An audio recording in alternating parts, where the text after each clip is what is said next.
para partir este video quise dejar en la pizarra la siguiente pregunta. ¿Qué es la econometría? ¿La han escuchado antes? Bueno, básicamente la econometría es la forma de emplear métodos estadísticos para poder hacer análisis de, por ejemplo, políticas públicas, negocios, probar teorías, etc. Y lo más fundamental es que la econometría nos permite hacer experimentos con elementos o hechos que no se pueden someter a un experimento controlado.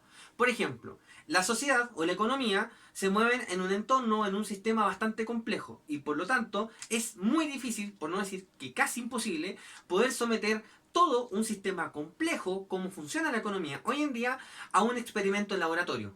Los experimentos en laboratorio someten a investigaciones, obviamente, para poder obtener datos de esos experimentos que son controlados. Controlan todas las variables o factores que puedan incidir en los resultados finales. En cambio, la econometría lo que hace básicamente es poder estudiar el entorno, los fenómenos, con datos que nacen de la realidad. Por ejemplo, la tasa de mortalidad, cómo se relaciona la tasa de mortalidad, por ejemplo, con la desnutrición, etc. Ahora, básicamente, tenemos dos conceptos sumamente importantes en econometría. El modelo económico y el modelo econométrico.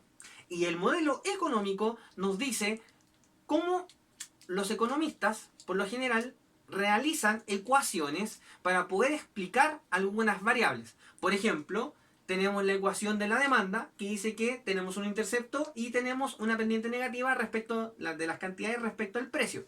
¿Ya? Esa es una ecuación que trata de explicar el comportamiento de un consumidor.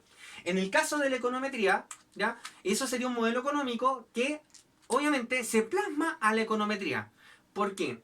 Porque la econometría, al hacer un modelo, queda de la siguiente forma. Vamos a hacer un ejemplo. Por ejemplo, tenemos la variable crimen. Tenemos un set de parámetros. Al lado de la variable crimen vamos a poner, por ejemplo, educación. Y por otro lado vamos a poner otra variable que puede ser, por ejemplo, el ingreso. Y vamos a poner una última, que es el término de error.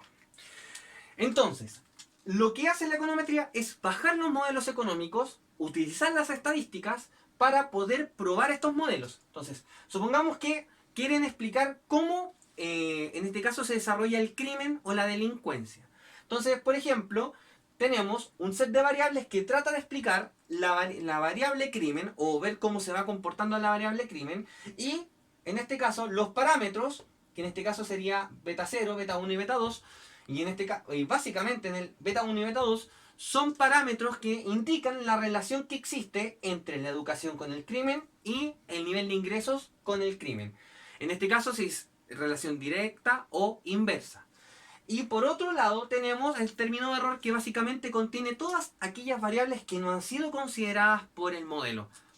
¿Ya? Y esto, cuando veamos econometría ya un poco más desarrollada, este término es sumamente importante analizar, por no decir que trascendental y el más importante.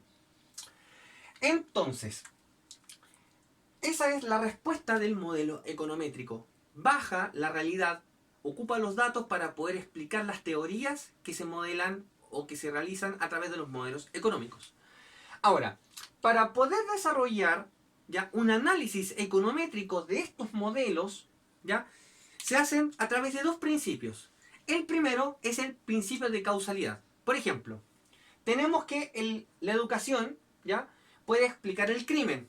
O sea, por ejemplo, a mayor educación, nosotros ¿qué esperamos? Menos crimen. Y por tanto, ese parámetro nos puede decir cuánto es lo que, si nosotros aumentamos la educación, cuánto es lo que debiese cambiar el crimen. Bueno, ahí hay una regla o una causal o una causalidad. La educación lleva el crimen a cambiar. Pero por ejemplo, el crimen no necesariamente va a cambiar la educación. Entonces, ¿qué quiere decir el principio de causalidad? Básicamente que lo que una variable puede generar en la otra no necesariamente es recíproco. Por ejemplo, si está lloviendo, usted lleva paraguas.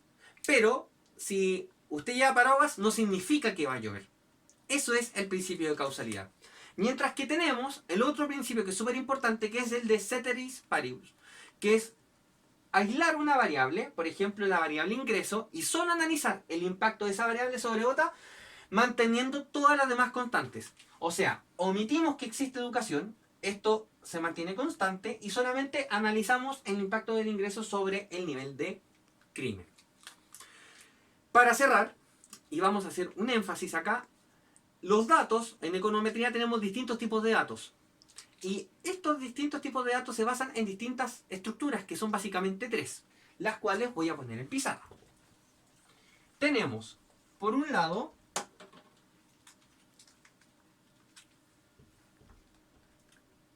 las series temporales o series de tiempo, ¿ya? Tenemos los datos de panel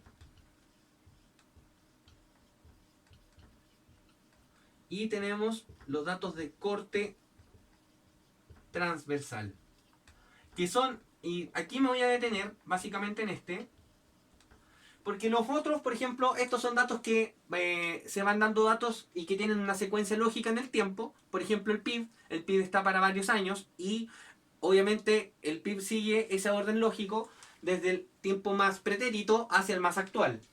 Los datos de panel hacen una combinación de ambos tipos de datos, de estructuras de datos. Y aquí me voy a detener porque esto es lo que vamos a ver en esta lista de reproducción. Los datos de corte transversal, que son básicamente datos que se obtienen en un momento determinado en el tiempo de sujetos, empresas, etc. Por el caso más importante de esto es una encuesta. Por ejemplo, la encuesta de actividad económica o la encuesta del desempleo, donde sacan una muestra del total de la población, le hacen unas preguntas sobre su nivel de desempleo y obviamente eso se hace en un momento del tiempo, por ejemplo en el mes de marzo. Entonces eso, todo lo que tiene que ver con encuestas, algo aleatorio de una muestra de una población que se da en un momento determinado del tiempo, son lo que se llaman datos con una estructura de corte transversal. Y eso ha sido todo, espero que les haya gustado y nos seguimos viendo en los siguientes videos.